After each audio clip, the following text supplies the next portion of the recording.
आहा ये बच्चा यहाँ कहा बाबा? इतना झाड़ के सेंट का पूरा बोतल उझील के गमागम करते हुए कहाँ जाता है? बड़ा छील छाल के चिकन बना हुआ है, क्या बात है? ए बाबा जानत नहीं थी, मैया की कृपा से हम कलाकार तो बन गई। अब मुखिया जी के लव स्टोरी फिल्म बनता, वो में हमरा काम मिलल बा। माई से गुहार करे जातानी कि हमरा के सुपर स्टार बना दिहस। हा ए बबुआ, अपन गुरुजी से कह के हमरे के कुछ करेला। ठीक बा बाबा, ठीक बा। चली मैया से प्रार्थना कइल जाई जे ई फिल्म सुपर हिट हो जाई तो रउओ के कहीं न जुगाड़ लग जाई। हमार सर के दिल बहुत बड़ा बा। हाँ ठीक बा ए बबुआ, चलो।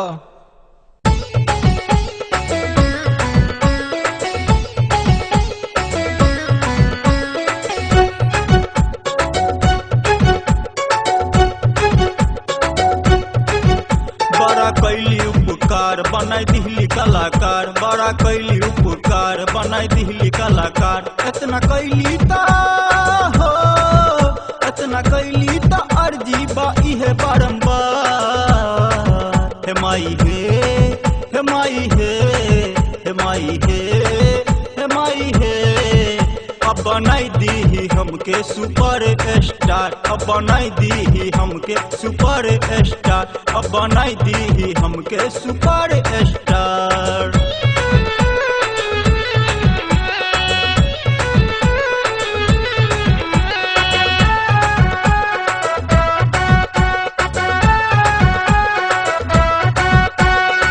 रौरे कृपा से मिलल मानुष के तन माँ, ब्रह्मा जी से दिल बैलू रूप धन माँ।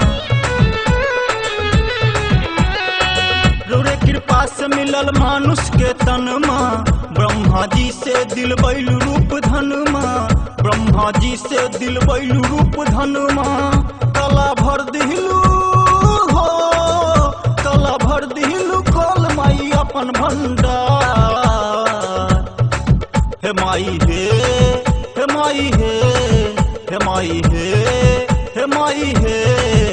अब बनाई दी हमके सुपर स्टार, अब बनाई दी हमके सुपर स्टार, अब बनाई दी हमके सुपर स्टार।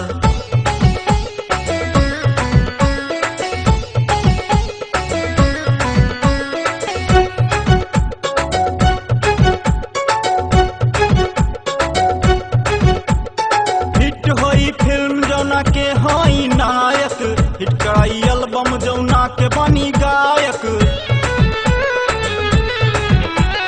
हिट होई फिल्म जौना के हई नायक, हिट कराई एल्बम जौना के बनी गायक। हिट कराई एल्बम जौना के बनी गायक।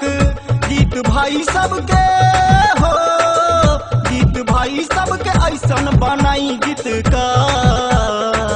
हे माई हे, हे माई हे, हे माई हे, हे माई हे। अब बनाई दी हमके सुपर स्टार, अब बनाई दी हमके सुपर स्टार, अब बनाई दी हमके सुपर स्टार।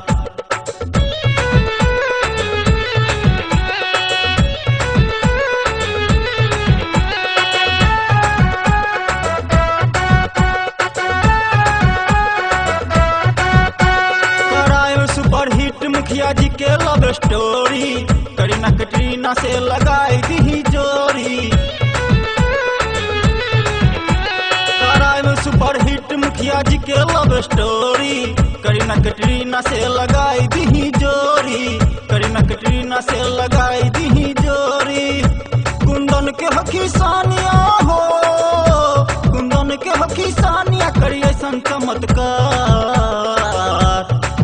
माई हे, हे माई हे, हे माई हे, हे माई हे। अब बनाई दी हमके सुपर स्टार, अब बनाई दी हमके सुपर स्टार, अब बनाई दी हमके सुपर स्टार। बड़ा कैली उपकार बनाई दिहली कलाकार, बड़ा कैली उपकार बनाई दिहली कलाकार। इतना कैली ता हो, इतना कैली ता अर्जी बा इहे बारंबार। हे माई हे, हे माई हे, हे माई हे, हे माई हे। अब बनाई दी हमके सुपर स्टार, अब बनाई दी हमके सुपर स्टार, अब बनाई दी हमके सुपर स्टार, अब बनाई दी हमके सुपर स्टार।